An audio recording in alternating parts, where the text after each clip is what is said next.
Good afternoon and welcome to You and Your Business with me, Alec on 103.2 Dublin City FM.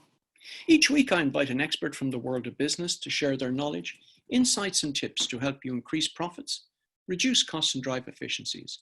If there's a topic you would like discussed, or if you feel that you can make a contribution, please email me at yourbusiness@dublincityfm.ie and perhaps we'll be chatting here one day soon.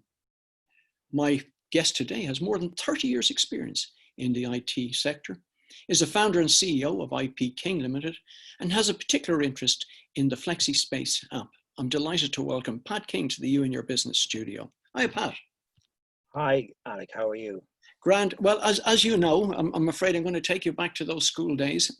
I know not a lot of my guests are mad keen to talk about them, so I don't know about you. Were you the academic going forward, or had you other plans for yourself? I thought I was academic at the time. I always liked the physical side of doing things, though, and projects. I loved the idea of electric and electronic engineering at the time. All right.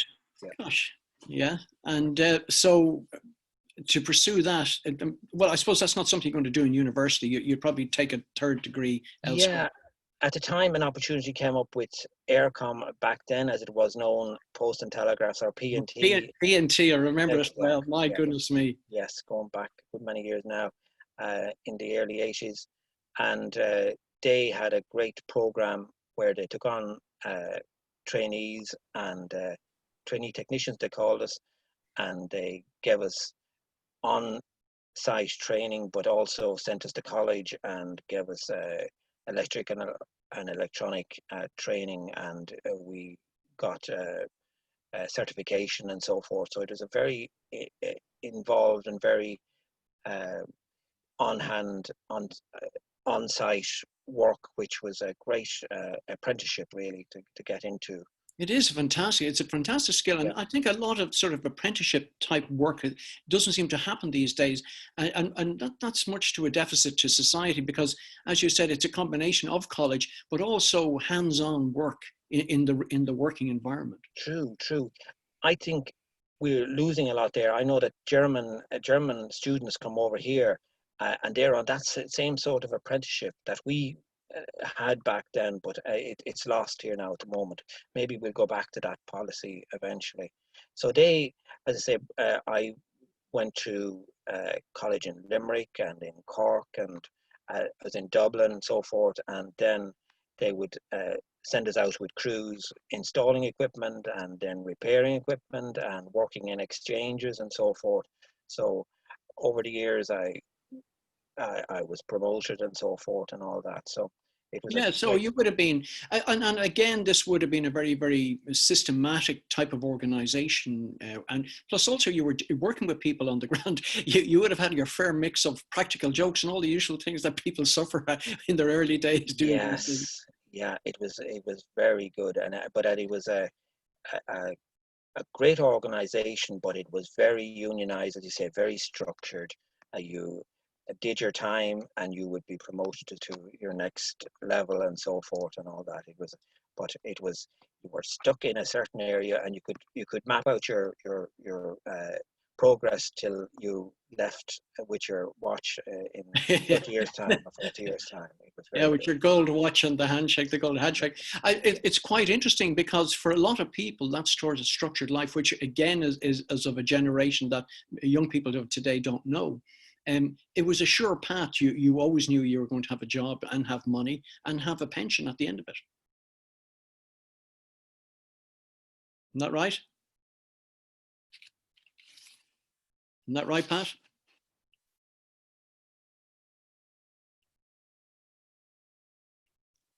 Hello? My internet connection has gone down a little bit, I'm afraid. Can you hear me there? Yeah, that's grand. Let me just pick it up. What I was going to say then. Just give it a couple of seconds and I'll pick it up now. Are you okay? Yeah, I'm on a hotspot here. Okay, grand. Let me just pick up where we left off. Yes, Pat, and I suppose really what we were looking at for those who really wanted a sort of path laid out for their lives, knowing what they were going to earn, knowing that they were going to have a pension, it was an ideal place for them. Indeed, yes. It was like joining a bank or something like that. It was that was a pensionable job, and it was. I remember the parents being thrilled that you got something like that, you know. And of course, that they didn't have to put you through college, which was a big thing. So, yeah, it was a great service, and I know maybe ESB has something similar now, but there's very little now that young people have that opportunity. You know, don't have that opportunity to either go straight to third level or whatever. So Yeah, yeah. it's an awful shame because, as you said, you also got the interactivity of mixing with people who were working with their hands at the time. And I'm sure there would have been many stories, which I'm not going to ask you to share now, that would Yeah, have been quite interesting that people miss out on. indeed, and it was a great way of uh, your path was that you were going to become into managerial positions and so forth, and you got a taste of all what was going on out there, and you knew what was what was involved in each aspect of the industry, and it was a massive industry. You know, I don't know, something like 5 or 6 thousand employed by Aircom or PNT back then. You know, it's down to the hundreds now. You know, which is, you know. Yeah, well, I mean, technology has moved on. So anyway, you had enough of that at some stage, and you decided it's about me moving forward. So you were prepared to give up your defined benefit pension for a different life. Yes, indeed. Yeah, I just this straitjacket, as I said, was really got to me a little bit that I couldn't uh, change or have any ideas of your own. That you were given the instruction manual and you stuck to it, and that was it. So I eventually decided I would go into private industry, and I joined a company that installed telephone systems and maintained them, which was a big industry at the time. Um, it Yes, was it would have been in competition a small bit with Telecom Airden or PNT at the time, but they had the technology a lot far advanced than what Aircom or what PNT could offer, and it really interested me at the time.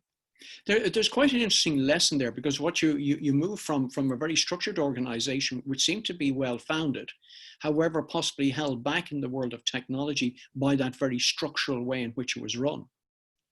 Yes, they found it very difficult to bring in new technology. You know, to see what was out there and to bring it on board was took years. You know, so they couldn't change. That was the advantage of a small agile company, is that they can change quickly. They can see a product, they can buy it, they can test it out, and they can implement it very, very quickly. And that Yeah, was a get it big, into market. yeah. And as you said, of course, that would have given them the small companies the leverage over the larger ones who, who were too inflexible and I suppose like that huge ship out in the ocean, very slow to turn. Yes, exactly. Yeah, that is one of the great advantages of the small to medium-sized companies. They can do that. Um, but Air and Aircom had great advantages too. That you had all this property, all this equipment, and so forth, and all that, and great uh, asset in that they had all this copper wire installed throughout the country, which Yes. could be used for a lot of services. Um, but in the finish up, it was things bypassed that and went to the technology. Even that copper wire is not useful anymore, or won't be useful eventually. You know, so these things eventually are an albatross. You know, Yeah. they just come to an end, and that's it. That's what happens. So. But again, you were involved at a time which was quite interesting in terms of having a landline, was nearly like a credit reference for the bank, which I think a lot of people would struggle to understand today. Exactly, yes. That once it took you so long to get a line that you had to be in with the politicians almost, and could take months or years even in some cases to get a landline in. And once you had that, you were made for life. You had a credit rating, as you say. You were high up there. You had a business that you could run from that, and I remember stories in the papers about people waiting for years for landlines, and it was such a an influential job to have, to be in this Telecom Airden or PNT and so forth, that you Yeah. could have some influence over business. But eventually these things come to an end. But So it's an interesting around that whole thing because the cost of access for business was huge as well. It wasn't just a case of having to wait. I mean, an exchanges, if I'm not mistaken, were quite expensive back then. yes, a private exchange that was very expensive that businesses had to set up. They could be anything. I remember one particular exchange costing about 30,000, and this Wow. is back in the 80s, which was a big amount of money.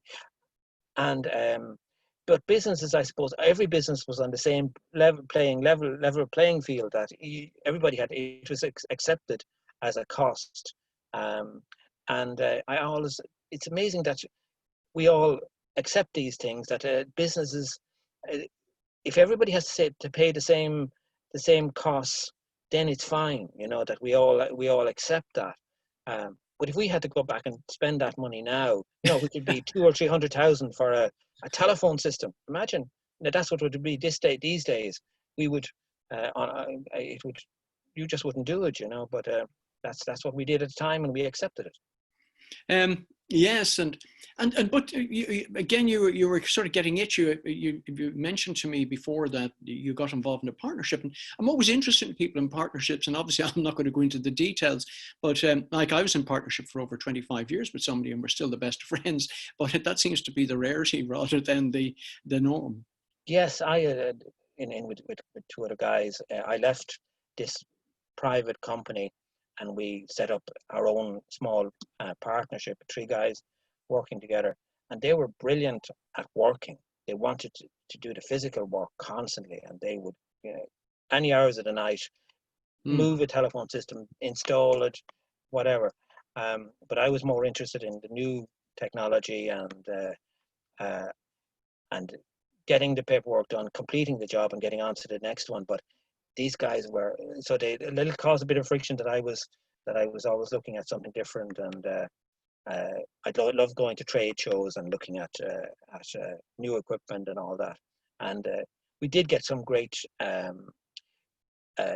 distributorships and equipment that we introduced to the Irish market, which really, like recording equipment, which was fairly new at the time.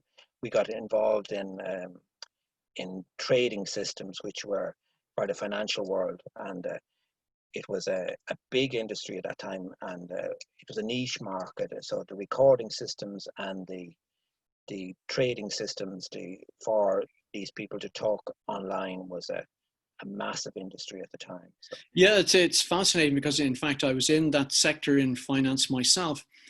People presume today that they can pick up a mobile phone and you can ring anywhere in the world free. To do that back then was it just wasn't a thing you could do, and the technology that was available really you were at the forefront of. yes, we call them these trading systems, these turrets and so forth, and these uh, direct lines that you'd have from one trader here in Dublin speaking directly to a trader in New York or wherever it was in the world. But you'd have this direct line that would be open constantly, and that you'd be paying for that rental of that line from one day to the next. And it was a massive industry again, to have these direct dedicated lines from one trader to the next. And we would install this equipment that have these things called a squawk box, which was like an amplifier at the end of the I line. remember them, yeah. And you could just shout down the line and say, Johnny, are you there? I'm buying that, or I'm selling this, or whatever. And he could immediately come back to you and say, I'm taking you at that price. And That's right. we would record that, and and it would be uh, that uh, that conversation was the contract. People who can't understand this now, that was the contract, saying that I buy you at that price, and it was a contract. And it's and it was so important, these recordings, that they could search and play them back. And at the time, there was a reel to reel, massive things, if you remember them, uh, uh, recorders. At the time, we introduced electronic and digital recording, but it was such An at the end of the innovation. day, there'd be people listening to all these conversations and trying to find where it was and so forth on these reel to reel. It was a major job. Yeah, I And remember it well because I mean there'd be flurries of deals done, and anything between 30 and 100 million deals were being done in seconds. And yes, as you said, those conversations were the contract. And indeed. I wasn't, I won't say it was common, but from time to time, there were mistakes made by traders who thought Oh, they bought instead of sold and things. oh, yeah. And so those Yeah. recordings were very important to Oh, sort yes. things out. I remember numerous times being called in to help locate a recording. Um, and sometimes even coming up to later years when the problems arose with the banks and all that, um, conversations with the central bank, find can you help us find those recordings? And because we were involved with Anglo-Irish and Irish Nationwide and all these different companies, and there was some stories there. All right, yes, yes, I'd say there's a bucket or two in that yeah, as well, Pat. yeah.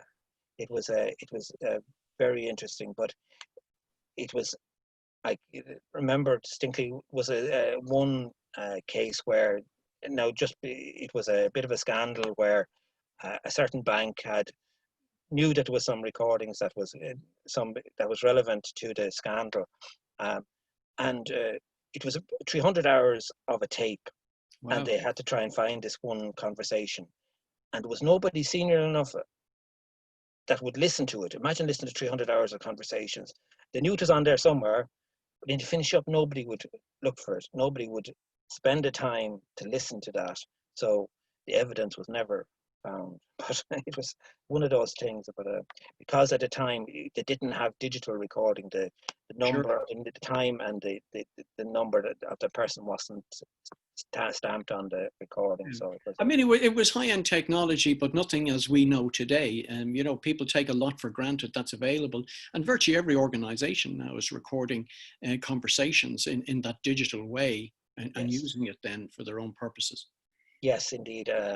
And people say, well, we could even ask the CIA for recording of this recording now that we're having here, and that they have everything, that it's that it's that maybe our recordings are recorded on 2 or 3 different platforms. We don't know, Mm. Uh, I don't want to worry about it, but it probably is. But yes, things moved on then a little bit, and um, so I was always interested in different projects, different products, and so forth. And so we had to evolve a little bit, as I said, the trading industry has died away a bit now, so it's more online trading and so forth. So Yes. we moved away a little bit from that. So in terms of that, I mean, again, what you're having to do is pivot your business. But what you've managed to do is sort of combine a couple of things. You've managed to combine the whole communication side of it, but you're also looking at using assets that seem to be sitting on the sideline. And maybe you tell our listeners a bit more about that. Yes, well, I'm involved with telecoms, really, with IT and with the phone side of it. So we provide a package of where people are moving out of their office, moving to a new office. But a lot of the time, in latter years, we've been moving people from the city to their home office and to their country, wherever town and so forth, and upgrading their office with new phone systems and their new Wi-Fi and broadband and so forth. So I see that there's a, a market there for, first of all, for upgrading these places, these home offices and these country residences, whatever, and that there is so much office space available in these towns and that's unused out in the country, all over Ireland, um, and that to save on commuting, on the environment, on to regenerate the local community, the local businesses, why not uh, use this asset? So we've come up with an app um, uh, that will put together the landlord who has those offices, free offices, with Yeah. the travellers or the commuter who wants to work locally for a few hours few days in the week and so forth. And so this would be like Airbnb for businesses, so that a landlord, an owner of a property can advertise his property online, and the user can search by area and so forth, by the different features that he's looking for. And this puts them together and lets them set up a lease very quickly and easily, because that's a big drawback for people trying to rent property, that it takes so long to set up a lease and to get the right place and so forth. It can take a month, in my experience anyway, or longer. And anybody who has moved office will know that it's a big deal. So we are providing the service. We advise the landlord on how to upgrade, and help them with their upgrade of their IT and so forth, and then put it up online, and try and connect users with these people. Where can people find out more about that, Pat? Well, that's at flexispace.com is Flexi Space. where. Yeah. All right, that's interesting. I mean, there's a number of things happening here. Let's maybe go through them piece by piece. I think it's been quite interesting with the lockdown and the coronavirus that a lot of people in business who would have had large teams working around them, who are no longer there at the moment, and I'm sure that will continue in the future, but have seen that, yes, I can let my people work independently, locally, in a much more flexible way that works for us just as easily. Yes, indeed. Yeah. It's been a mind change, and we've talked about this for years, about working from home, working remotely, but there was opposition from the workforce, from management and so forth. We're all very conservative in our own way, and it's very hard to move. This has speeded up, I think, maybe compressed 10 years into a number, into just few months, Yes. and that we wouldn't be where we are now without the situation we're in. We won't talk about too much about that, but that is what it has done. We've got over all those barriers, and I heard you discussing that, about the barriers, how the government and so forth. We had a bit of synergy. We got over all these so-called, as we talked, bureaucratic barriers and all of that. Yes, exactly. And that suddenly we see it can be done, and now the only obstacle is whether we want to do it, or whether we like it, or whether, are we going to go for a hybrid system? Some of us will like to do that we will like to work from home for a while, maybe work in the office for a while, maybe work in a co-working space for a while. But it's opened our eyes, and that's what we can do. And the employers are accepting it, and the employees are embracing it also. So it's a new world that we're. Yeah, I think the whole commute thing, I think particularly in the larger cities, has become a real pain for people. And I think the opportunity, if I was to take somebody like myself, ideally, I would love to be able to walk to somewhere fairly close by, that I can go in when I want to and spend a few hours, a half day, whatever it is, and have that flexibility, but at the same time not be tied into some sort of long-term lease where I'm forced to do it. Indeed, yes. So we have a site in Dublin, a co-working site in Dawson Street, also called Mansion Offices, where we allow people to book for meetings and so forth, short term, long term, and we have it's overlooking the mansion house there and so forth. But that is one of the options, that you can come in for 1 or 2 meetings a week or whenever. But also we would like to have this app, the Flexi Space app, will allow people to maybe book somewhere locally in their own area, which will they can use on a daily basis or whatever, So Yeah. The local enterprise offices are really very interested in this. They want to regenerate their local area and get the business going as much as they can. Everybody would love to see that. So It It fits into ticks a the lot of boxes in terms of, if we look at it from the commute piece, and as I said, which takes up an inordinate amount of time if you're in one of the larger cities, and really is a terrible pain. The second thing is also around the whole green economy and having people on the road and spending time in cars, whereby around so many parts of the country, there are valuable spaces just waiting for occupiers to use them in a productive way. Yes, indeed, yes.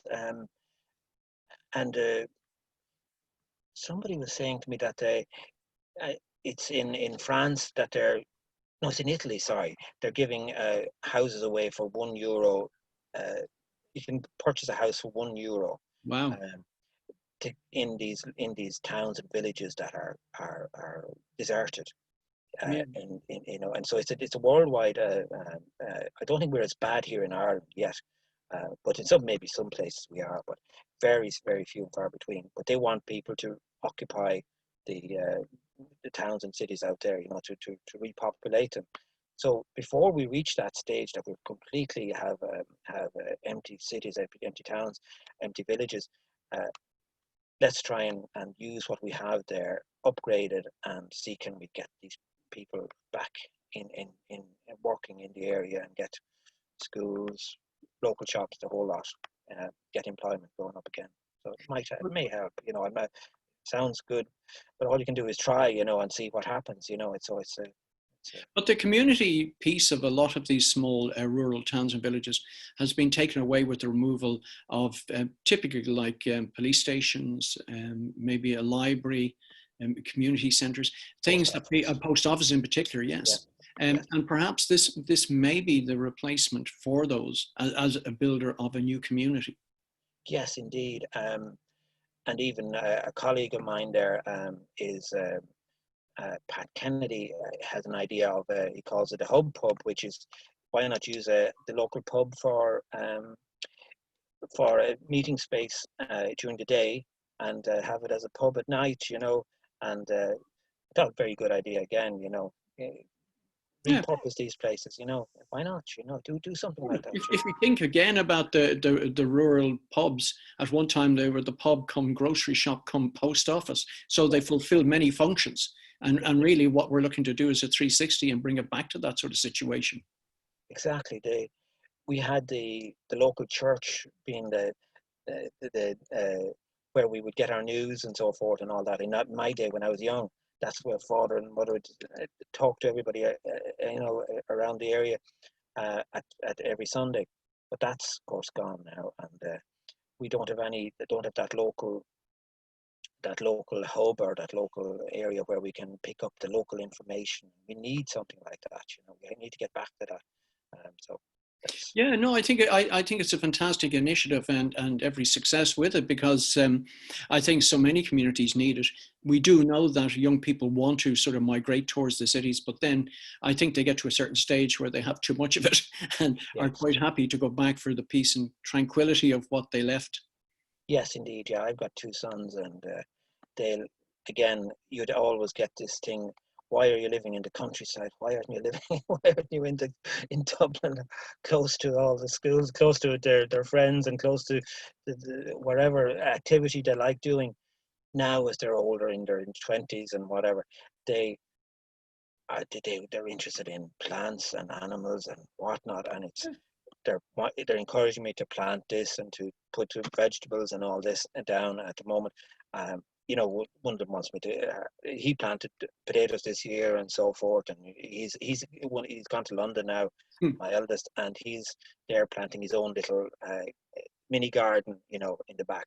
So we all, like you say, go back to we, we change our attitude, don't we, as we Yeah, get it's older? about life balance, and Yeah, I think with the lockdown, so many of us got an opportunity to take a deep breath, get off that treadmill of life, and have a rethink about the rat race that we find ourselves caught up in.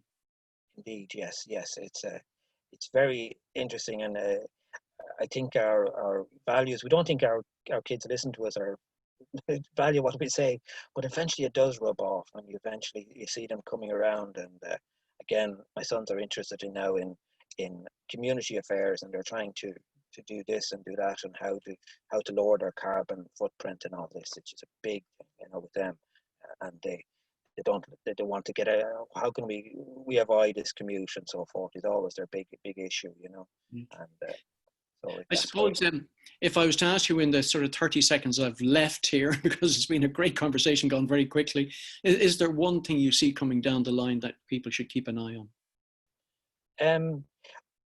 Well, again, as I said, the landline and so forth. We go back to our telecoms roots. Landline is gone and so forth. So we're all flexible. We're all on mobiles. We're all on the move. So it has to go back to that. But the one constant will be that we're the voice, and this is what we're talking about here, I suppose. That through the ages, it was the communications that were constant. So I think if we bet on communications, we'll come out on top. That is the one constant, I think. Well, fantastic. That's a great message to finish the show.